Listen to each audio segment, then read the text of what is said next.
They have all of the kids wearing masks and they have them keeping their head down. They're telling them to hide their face. Many of these kids go missing. I've even had a little friend. I can't remember her name, but she said she didn't know where she would go. And MVM is an organization that has moved thousands. I don't work for you. You do not work for MVM?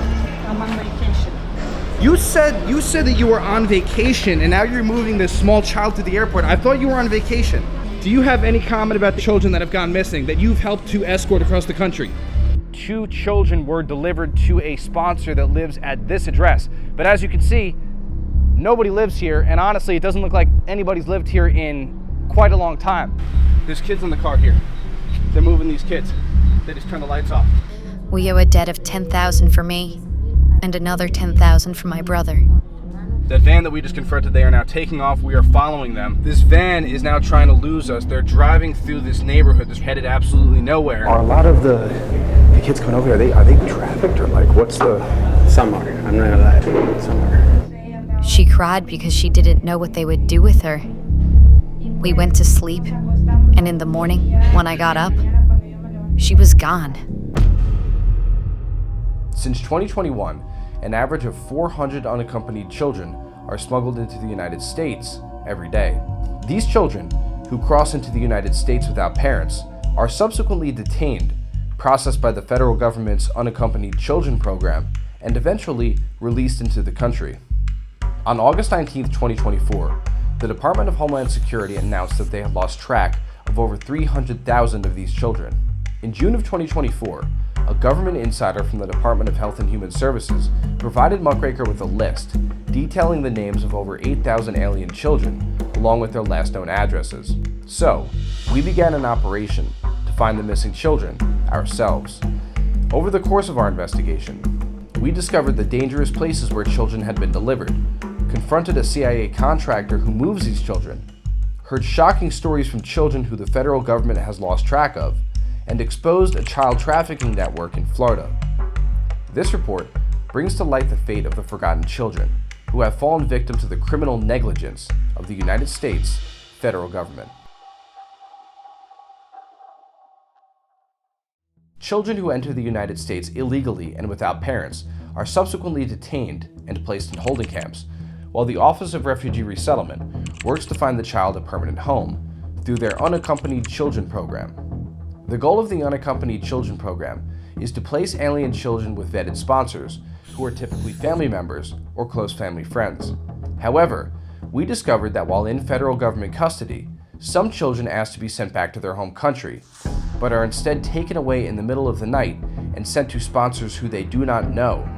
It is also well documented that this program has placed children in the hands of criminal organizations such as MS-13, as well as labor and sex trafficking rings.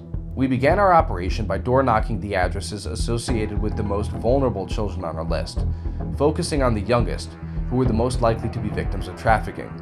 One of our first finds was an abandoned house where 2 boys, aged 7 and 10, had allegedly been delivered. We are at this house here, 321 Broadway in Amityville, New York on Long Island. Allegedly, 2 children were delivered to a sponsor that lives at this address. But as you can see, nobody lives here, and honestly, it doesn't look like anybody's lived here in quite a long time. So we're not too sure where those 2 children went. It was 2 young boys that were sent here. We're not too sure where they are or if they're even still in New York or even in the country anymore. Our investigation eventually led us to the projects of the Bronx, where we found a girl who told us a horror story from inside the facility she was detained in at Pomona, California. How many days were you in Pomona, California? I was there for 35 days. 35? Did you ever hear anyone say they didn't know where they were going? Well, I remember 2 kids. One said she didn't know where she was going, and the other said she didn't know what would happen. And then, 2 days before I came here, one night before, she cried because she didn't know what they would do with her. We went to sleep, and in the morning, when I got up, she was gone. They had taken her away, and she wanted to say goodbye, but they wouldn't let her. They wouldn't let her? No, I don't know what happened. Because they get them up at 4 o'clock in the morning? 3 o'clock in the morning, 3 o'clock in the morning. And they said, They do not allow it. pick up everything you're leaving? And they take them away. It gives me the creeps. Where was your friend from? One was from Honduras, and the other was from Guatemala. Well, she was a good friend of mine before that. She always cried and told me her sorrows. And she told me to give her my Facebook. I always waited for her to send me a message, and I never got anything from her. And how old was she, if you remember? 16. She was 16. Did you ever hear others say they had asked to be sent back and they wouldn't let them? Yeah, I heard that. The federal government uses contractors to move children from detention centers, like the one this girl was held at, into the hands of their sponsors. One of these contractors is MVM, a private security contractor with ties to the CIA, NSA, FBI, and Homeland Security. Over the past few years, MVM has secured contracts worth tens of millions of dollars to escort detained alien children into the hands of their sponsors. We flew to McAllen, Texas, a major hub where detained alien children are located, and were able to track down MVM contractors as they were moving children. Excuse me, is this MVM? No. We have footage here that a lot of these children don't know the sponsors that they are going to. What's going on? There's kids in the car here. They're moving these kids. They just turned the lights off. This is the MVM headquarters that we are currently at. There are kids in this van right here that they are moving. There's somebody that's going to come out. Let's see what they have to say. Hey, are you a manager here? Hey, we've spoken to some of these children, and they tell us that they don't know a lot of times the sponsors that they're going to. Do you have any comment on that at all? No, I don't. This is MVM, correct? I'm not sure. You're not sure. Excuse me. What's going on here? There they go. And notice they got out of here in such a hurry that they just left their bags here. Think about that. They got out of here. We don't even know what's in those bags. They just left them there and they took off in the van in such a hurry because that's how secret this operation is. They do not want you to know what is going on. That van that we just confronted, they are now taking off. We are following them. We believe that they're taking these kids to the airport. We have talked to some of these children that you guys escort, and some of these children have told us that their friends don't know the sponsors that they're going to. Are you okay with that? Excuse me, why are you all wearing masks? Do you have any comment on that? Why are you hiding your identity? Do you have any shame, sir? There's still time to redeem yourself. Would you like to see the footage that we caught of the girl and what's going on?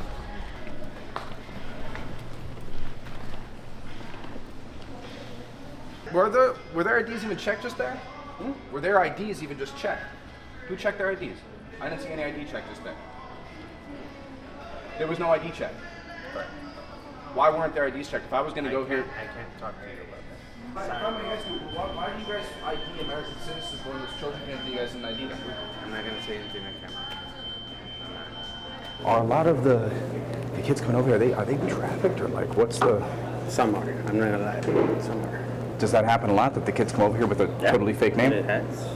Yeah? I mean, there's no way for us to verify. And so they come over here with a fake name and then they just come up with what? They just get a brand new identity. They could be anybody.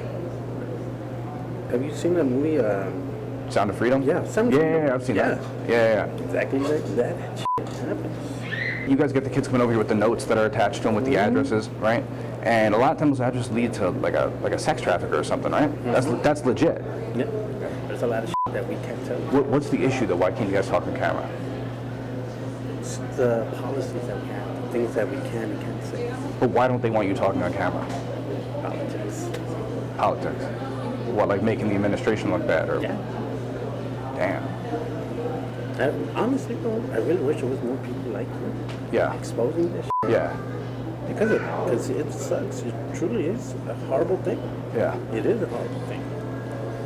But me, I can't do that. You could blow the whistle on it. No, I can't. You could, but you're going to lose your job. Yeah, exactly. You work for MVM, and MVM is an organization that has moved thousands of... I don't work for you. You do not work for MVM? I'm on vacation. We've now landed in Houston, and it appears as if MVM has requested a police escort because they don't want media exposing what they're doing. But if you look, they have all of the kids wearing masks and they have them keeping their head down. All of the kids wearing masks, keeping their head down. They're telling them to hide their face. Many of these kids go missing. You said that you were on vacation and now you're moving this small child to the airport. I thought you were on vacation. Ma'am, I thought you were on vacation. What happened to that? Do you have any comment about children that have gone missing that you've helped to escort across the country? As we worked our way through the list provided to us by the government insider, we encountered sponsors who, for various reasons, no longer had the child. Some told us that they had given the child to somebody else. Others said that the child had returned to their home country. One such case involved a 14-year-old girl named Linda, who had been placed with an unrelated sponsor in Nashville, Tennessee. When we knocked on her sponsor's door, we were told that she had since moved to Louisiana. We were eventually able to track her down and found her living in a rundown neighborhood on the outskirts of New Orleans. When you were in the shelter in Pomona, California, did you at any point hear other kids say that they didn't know where they were going to? Yeah? And that they didn't know who they were going to live with? Yes. Yes? Did you hear that many times? Yes. I've even had a little friend. I can't remember her name, but she said she didn't know where she would go. How old was she? Same age as me, 13. This was something you saw happening not only with your friend, but many other children as well, right? Yes, And did you at any point want to go away? I did. And was it because you didn't like where you were? It was because of my aunt's character, my sponsor's character. She was like, if you don't pay me for this, you're not going to get that. If you don't buy your food, you're not going to eat, and so on. Can you elaborate a bit more about how she ran you off? Where did you go? Well, I slept in the street. I slept in the street in the cold weather. Then I talked to a friend. I had to stay in his car with a bedsheet bearing the cold. I couldn't eat. I had no money to eat. Do you feel you were forced to work by your aunt? Yes. She would tell me that if I didn't have money for rent, that she would kick me out. That's when she talked to the lady who raised me, my mom. And she started telling her that she was going to take me out to the street. That if I didn't give her what she wanted, we were going to be in trouble. And to this day, she's still charging me $4,000 for my trip from Honduras. When I was in school, one of the reasons why I dropped out was because she was harassing me. She kept blackmailing me, saying that if I didn't go back to live with her, that I was never going to see my mother again. Before we visited you, did anyone from the government ever contact you? From the shelter? Did they ever visit you? No, never, so far. I rather think that if they would have tried to contact me, when I had no place to sleep, I would have gone. You mentioned on the phone that you did see many things on the way up here. Yes. Did that involve girls about your age? Yes, and they raped her. When I was leaving, when I was coming to Monterrey, they took us off the bus. It was like a truck. And they counted us all. I was on this side, and those two girls were here. A woman grabbed them and said she was going to take them to a whorehouse. And at that moment, a middle-aged man said, "No, I'll play with them first." He took them into the car, and we could only hear how the girls cried. How old, if you could remember, more or less, how old did they look? About your age? Yes, they were about the same age. One was 13 and the other 14. Why doesn't she? The drivers who were driving were killed. Did the drivers get shot? Here. First, they hit them on the head with boards, and then later, when they were all beaten and their faces were covered in blood, they were shot here. Wow. The 3 states which have received the most alien children since 2021 are Texas, California, and Florida, with each state taking in over 10,000 per year. We were tipped off by a government insider about a suspected human trafficking case in Florida. We learned that 2 Guatemalan illegal aliens named Baltazar and Juana had requested to sponsor 13 children across 5 different addresses in Bonita Springs, Florida. Even more concerning was that these same addresses were also being used by other illegal aliens who were attempting to sponsor children. At one particular house, 4 different adults were sponsoring at least 13 children. We were told that this case had been referred to the FBI, HSI, and HHS, but after sitting on the case for months, nothing was done about it. We were able to track down a brother and sister from Guatemala who had been delivered to the trafficking ring a few years prior. They claimed that a trafficking debt has been held over their head for years, and explained the details of a labor trafficking system that targets children. Could you please tell us your name and whether or not you have any debts? My name is and we came here with a, how do you say, we have a debt of 10,000 in my name and 10,000 in my brother's name to Mrs. Juana. And this lady demands a lot from us. Baltazar and Juana take in a lot of children here and put them to work. Sometimes they take them in one by one, and these children come to their house and they say to them, tomorrow. What I mean is that they find a job for each one. Baltazar finds them a job, he contacts a company. Then he tells them, you will start working tomorrow. There are others to whom he says they have to find their own jobs. Because sometimes Baltazar can't find work for these children.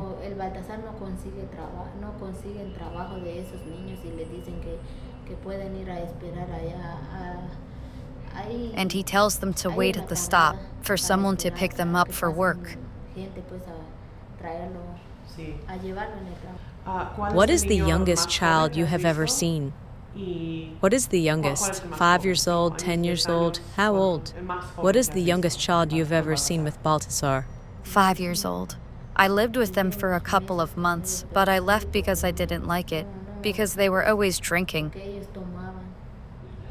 So the people in charge of the 5-year-olds drank a lot? Yes, they drank. And the men who lived in the house, who were they? Baltazar's friends? Yes, Baltazar's friends. They didn't live in rooms, but imagine this house, and someone says there's a room to rent here. They put the person in the living room, and that's it. There are beds here, beds there, beds everywhere. And when Juana threatened you, did she find you, call you, or how did she do it? Yes, she found me because she got angry when I left. She got angry when I left, so she asked me for money. And is this lady threatening you? Yes. Okay. And what kind of threats does she make? She threatens, as I told you, mentioning a judge, that she's going to take something from us, that she's going to deport us. The disastrous border policies of the Biden-Harris administration are only one dimension of the U.S. federal government's complicity in the mass trafficking of children. The entire migration pipeline, from South America up to the U.S. southern border, is controlled by networks of human traffickers who funnel tens of thousands of alien children into the United States every year.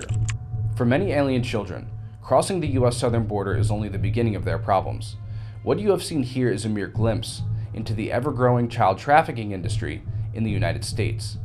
During our 3-month investigation, we encountered numerous children who found themselves in dangerous and desperate situations after passing through the federal government's unaccompanied children program. One such child was this 15-year-old girl named Pamela, who found herself homeless in Nashville after her sponsor threw her out. When we found her, she showed signs of self-mutilation. Under the Biden-Harris administration, federal agencies and NGOs have been granted hundreds of millions of dollars to place vulnerable children in the hands of domestic trafficking networks. The only way to end this crisis is to immediately secure the U.S. southern border. The need for action has never been greater. Thank you for watching. If you'd like to support our operation, you can make a one-time contribution at muckraker.com/donate, or you can buy merchandise at shop.muckraker.com. If you're unable to do that, you can support our operation by sharing the information that we publish. And if you don't want to do that, all I ask is that you have the courage to stand up and speak the truth. The only thing necessary for the triumph of evil is for good men to do nothing. Thank you very much.